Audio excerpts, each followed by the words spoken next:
ಯಾವುದೇ ಒಂದು ಕೆಲಸ ಮಾಡೋದಕ್ಕೆ ಮುಂಚೆ ಇದನ್ನ ನೀವು ಖಂಡಿತ ತಿಳ್ಕೊಳ್ಳೇಬೇಕು. ಈ ವಿಡಿಯೋನ ಪೂರ್ತಿ ನೋಡಿ ನಿಮಗೆ ಗೊತ್ತಾಗುತ್ತೆ. ತುಂಬಾ ಚೆಂದಾಗಿ ಆಡ್ತಿದ್ದ ಒಂದು ಪಕ್ಷಿನ ಒಬ್ಬ ಚಿಕ್ಕ ಹುಡುಗ ಗೂಡಲ್ಲಿ ಇಟ್ಕೊಂಡು ಬೆಳೆಸ್ಕೊಂಡು ಬರ್ತಿದ್ದ.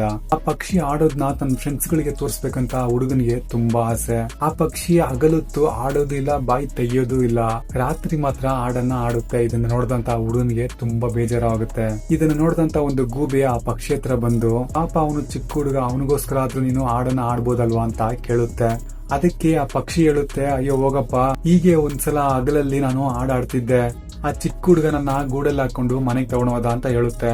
ಇದೇ ರಾತ್ರಿ ಹೊತ್ತು ನಾನು ಯಾರು ಇಲ್ದಿದ್ದಾಗ ಹಾಡು ಆಡಿದ್ರೆ ನನ್ನ ಯಾರು ಹಿಡ್ಕೊಂಡು ಹೋಗ್ತಿರ್ಲಿಲ್ವಲ್ಲ ಅಂತ ಆ ಗೂಬೆ ಹತ್ರ ಹೇಳುತ್ತೆ. ಅದಕ್ಕೆ ನಾನು ಬೆಳಿಗ್ಗೆ ಹೊತ್ತು ಹಾಡನ್ನ ಆಡೋದೇ ಇಲ್ಲ ಅಂತ ಆ ಗೂಬೆ ಹತ್ರ ಆ ಪಕ್ಷಿ ಹೇಳುತ್ತೆ. ಆಗ ಆ ಗೂಬೆ ತುಂಬಾ ಜೋರಾಗಿ ನಕ್ಕೊಂಡು, ಇದಕ್ ಮೇಲೆ ನೀನು ಆಡಿದ್ರೆ ಏನೋ, ಆಡಿಲ್ಲ ಅಂದ್ರೆ ಏನು, ಇದಕ್ ಮೇಲೆ ನೀನು ಲೈಫ್ ಪೂರ್ತಿ ಆ ಗೂಡಲ್ಲೇ ಇರ್ಬೇಕು ಅಂತ ಹೇಳುತ್ತೆ. ಇದೇ ರೀತಿ ನಮ್ಮ ಲೈಫ್ ಅಲ್ಲಿ ಕೂಡ ಯಾವುದೇ ಒಂದು ವಿಷಯ ಮಾಡೋದಕ್ಕೆ ಮುಂಚೆ ಒಂದಕ್ಕಿಂತ 2 ಸಲ ಯೋಚಿಸಿ ನಿರ್ಧಾರನ ತೆಗೆದುಕೊಳ್ಬೇಕು.